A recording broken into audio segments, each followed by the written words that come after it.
Bienvenue sur le Murmure Digital, là où les grandes idées résonnent en silence.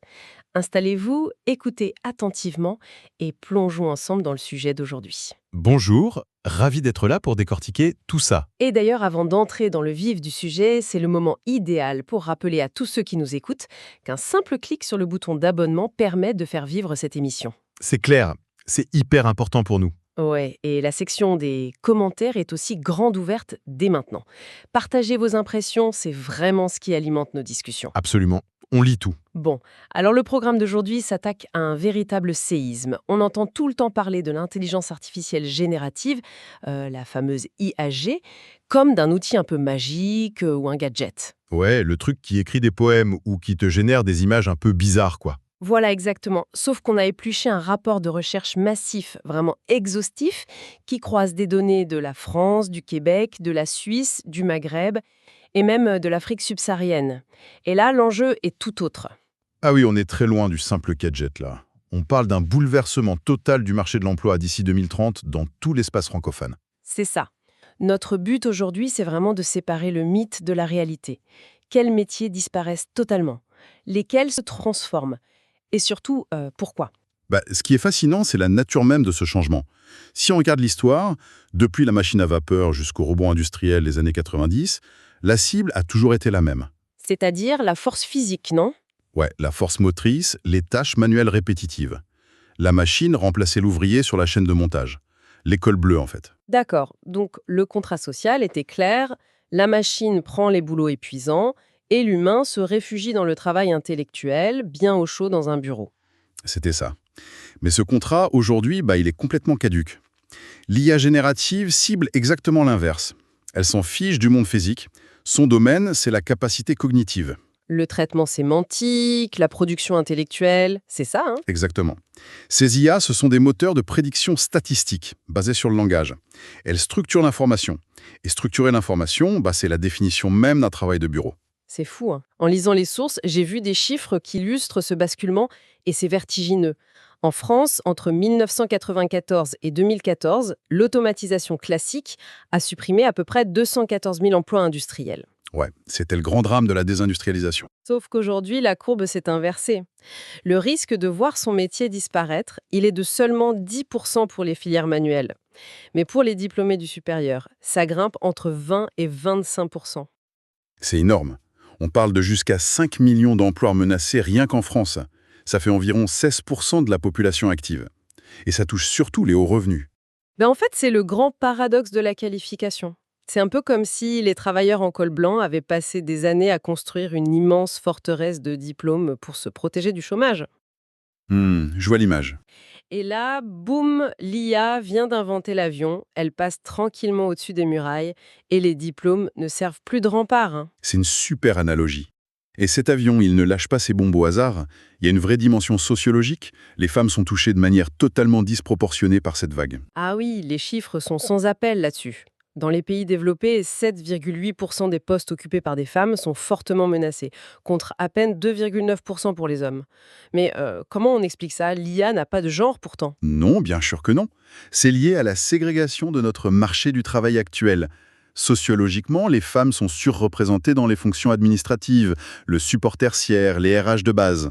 Ah, d'accord, donc les tâches de secrétariat, la comptabilité, ce genre de choses? Tout à fait. Et ça, c'est le terrain de jeu parfait pour les modèles de langage. L'IA est conçue pour faire des synthèses, formater du texte, classer des données. Ce qui nous amène directement à la question de la désarticulation des métiers. Parce que concrètement, dans un bureau, ça se passe comment? On n'a pas un robot humanoïde qui vient s'asseoir à votre bureau pour taper sur votre clavier. Heureusement non, l'impact est beaucoup plus insidieux. Dans les études économiques, on classe l'impact de l'IA en 4 niveaux. Inchangé, augmenté, transformé ou entièrement automatisé. Ok, l'automatisation totale, on comprend. L'augmenter aussi, genre l'IA rédige mon brouillon de mail et je gagne 5 minutes. C'est ça. Mais le vrai séisme, c'est le niveau transformé.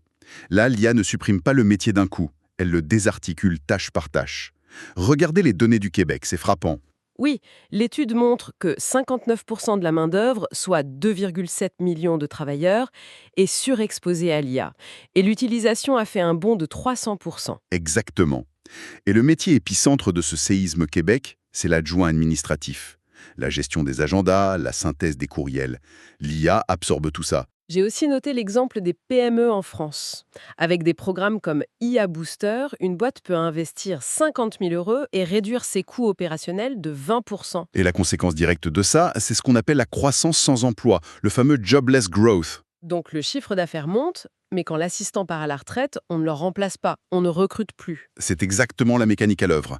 Un autre exemple fascinant dans les sources, c'est la traduction. Ah oui, le traducteur qui devient un post-éditeur. Ou un biolangagier, oui. Avant, on partait d'une page blanche. Aujourd'hui, la machine traduit un pavé technique en 5 secondes. L'humain ne fait plus que repasser derrière pour corriger les hallucinations de l'IA. Donc on perd totalement le côté créatif, on gère juste du volume avec des tarifs qui s'effondrent. C'est ça, la pression devient immense. Mais attendez, je me fais l'avocat du diable une seconde. Si la machine se tape toute la paperasse ingrate et les premières ébauches ennuyeuses, c'est plutôt une bonne nouvelle, non? L'humain devient un vrai stratège. Sur le papier, c'est la belle histoire qu'on nous vend. Mais dans les faits, ça crée un gouffre qu'on appelle le problème du juniorat. Le problème du juniorat.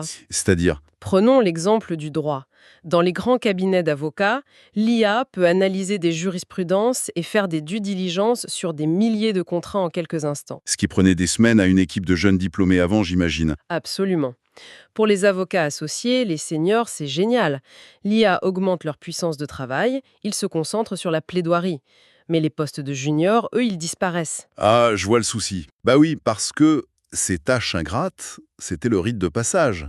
C'est en lisant ces milliers de pages ennuyeuses qu'un jeune avocat apprenait les rouages du métier. Donc le paradoxe, c'est comment on forme les experts de demain si la machine fait tout le travail des débutants aujourd'hui? C'est exactement ça. On coupe la base de l'échelle d'apprentissage. Et d'ailleurs, cette rationalisation au nord, en France ou en Suisse, elle a un effet papillon dramatique sur les pays du Sud. L'offshoring, oui. Tout ce qui a été externalisé au Maghreb ou en Afrique subsaharienne. J'ai vu que le secteur des centres d'appel au Maroc prenait la vague de plein fouet. De plein fouet, oui. Les donneurs d'ordre remplacent les humains par des callbots dotés de NLP, le traitement du langage naturel. Donc fini les menus vocaux horribles où il faut taper 1, taper 2. L'IA comprend vraiment la demande. Voilà. Résultat, le temps de traitement des appels simples a chuté de 14%. Le problème, c'est que les humains qui restent au Maroc ne gèrent plus que les escalades de niveau 2. Les cas impossibles à résoudre et les clients furieux, en gros. C'est ça. Psychologiquement, c'est un enfer. Les sources parlent d'un turnover qui dépasse les 50% et de licenciements déguisés à cause d'objectifs intenables. C'est brutal. Et face à ça, comment ils réagissent? Le Maroc a lancé le plan Maroc Digital 2030 avec un budget de 11 milliards de dirhams. L'idée, c'est de former 100 000 jeunes par an pour pivoter vers le inshoring, créer leur propre solution au lieu de sous-traiter pour l'Europe. Ouais. Et l'Afrique subsaharienne est sur la même ligne, avec le Sénégal et la Côte d'Ivoire. Leurs prévisions estiment que 40% des emplois d'externalisation sont menacés. C'est pour ça qu'ils ont signé la déclaration d'Abidjan. Ils veulent développer une IA frugale locale pour éviter la dépendance aux gros modèles américains ou européens. Mais le rapport soulève aussi un point extrêmement sombre sur cette nouvelle économie de l'IA, l'émergence d'un prolétariat numérique invisible. Ah oui, les annotateurs de données.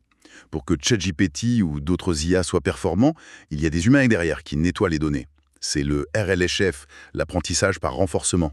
Donc des travailleurs, souvent à Madagascar ou au Sénégal, qui passent leur journée à cliquer et étiqueter des images ou du texte. Et le pire, c'est le filtrage des contenus toxiques. Ces gens voient visionner des choses atroces, d'une violence inouïe, juste pour dire à l'IA « ne reproduis pas ça ». Avec des quotas intenables imposés par l'algorithme lui-même. C'est quand même fou quand on y pense. Totalement. Ça a même conduit à des procès contre Meta pour exploitation. L'ironie est d'une cruauté absolue. L'Afrique francophone risque de perdre ses emplois de téléconseillers. Tout ça pour que ces travailleurs se retrouvent dans l'ombre à entraîner les algorithmes qui les ont remplacés. C'est un cercle vicieux. Bon, après ce panorama assez sombre, on a quand même besoin de rassurer notre audience. Est-ce qu'on va tous finir remplacés? Où sont les emplois de demain? Rassurez-vous, les chiffres du Forum économique mondial projettent un solde net mondial positif. On parle de 78 millions d'emplois supplémentaires grâce à l'IA. Ah, d'accord. Donc c'est vraiment un problème de transition, pas de fin du travail. Exactement. Et les sources mettent en avant 4 super pouvoirs humains que l'IA est incapable de reproduire. Des zones de sécurité en gros. J'adore le terme super pouvoir. Alors, c'est quoi le premier? Le premier, c'est l'intelligence émotionnelle et l'empathie vraie. Pas la fausse empathie d'un chatbot, hein. L'empathie d'une infirmière, d'un psychologue ou d'un instituteur. Là, le risque d'automatisation est sous les 10%. C'est logique. La machine peut diagnostiquer, mais elle ne peut pas consoler. Voilà. Le deuxième, c'est la créativité originale non combinatoire. L'IA sait très bien mixer ce qui existe déjà, mais il ne peut pas faire un saut intuitif pour inventer un concept radicalement nouveau, en dehors de ses données d'entraînement. Ouais, le fameux bon créatif. Et le troisième, super pouvoir IA? La dextérité physique dans l'incertitude. Ah, ça c'est intéressant. L'incertitude, c'est le mot-clé, non? Complètement. Un bras robotique est parfait dans une usine contrôlée. Mais demander à un robot de faire le travail d'un plombier dans un vieil immeuble où tout est de travers, c'est impossible. Les artisans et les cuisiniers sont intouchables pour l'instant. Le chaos du monde réel est leur meilleure assurance chômage. C'est exactement ça. Et enfin, le quatrième super-pouvoir est né, le jugement éthique et la négociation. Trancher un dilemme humain, c'est le rôle des DRH ou des médiateurs. La norme mathématique ne fonctionne pas là-dedans. Mais au-delà de ces refuges, il y a aussi de vrais Eldorado qui se créent. Les données sur la Suisse romande m'ont marqué. Les recrutements administratifs stagnent, mais les offres liées à l'IA ont explosé de 442% depuis 2019. Ouais, la demande est folle pour la nouvelle chaîne de valeur technologique. On voit émerger les ingénieurs de requête, les fameux prompt engineers. Les psychologues pour machines, comme on les appelle. C'est un peu ça. Et il y a aussi les architectes cloud, les ingénieurs MLOps. Sans oublier ce métier génial, auditeur de biais algorithmiques. Pour respecter la nouvelle loi européenne, l'AI Act, il faut des humains qui vérifient que l'IA ne fait pas de discrimination quand elle trie des CV, par exemple. Exact. Ce qui est clair, c'est que le diplôme figé, c'est fini. La vraie compétence de demain, c'est l'agilité cognitive. C'est apprendre à désapprendre face à des technos qui changent tous les 6 mois. Pour résumer un peu tout ça, pour ceux qui nous écoutent, l'avenir n'est pas un monde de chômage absolu. C'est plutôt le modèle du centaure, cette créature hybride. J'aime beaucoup cette métaphore. Bah oui, la machine, c'est le corps du cheval. Elle fournit la puissance de calcul brute. Et l'humain, c'est la tête et les bras. Il dirige, il amène l'éthique et l'empathie. La machine calcule la norme et l'humain gère l'exception. C'est le meilleur équilibre qu'on puisse viser. Et ça m'amène à une dernière réflexion pour conclure cette analyse. Si la machine devient excellente pour imiter la norme, pour faire ce qui est statistiquement prévisible, est-ce que la véritable valeur ajoutée des travailleurs de demain, ce ne sera pas de cultiver farouchement leur excentricité? C'est profond ça. D'être délibérément atypique, imprévisible et de penser complètement en dehors de toute logique statistique pour rester indispensable. Je laisse la question ouverte. En tout cas, ça donne matière à réfléchir. Nous arrivons à la fin de notre voyage aujourd'hui sur le murmure digital. Qu'avez-vous pensé de ce sujet? Partagez vos réflexions dans les commentaires et n'oubliez pas de vous abonner pour ne rien manquer. À très vite pour un nouveau murmure.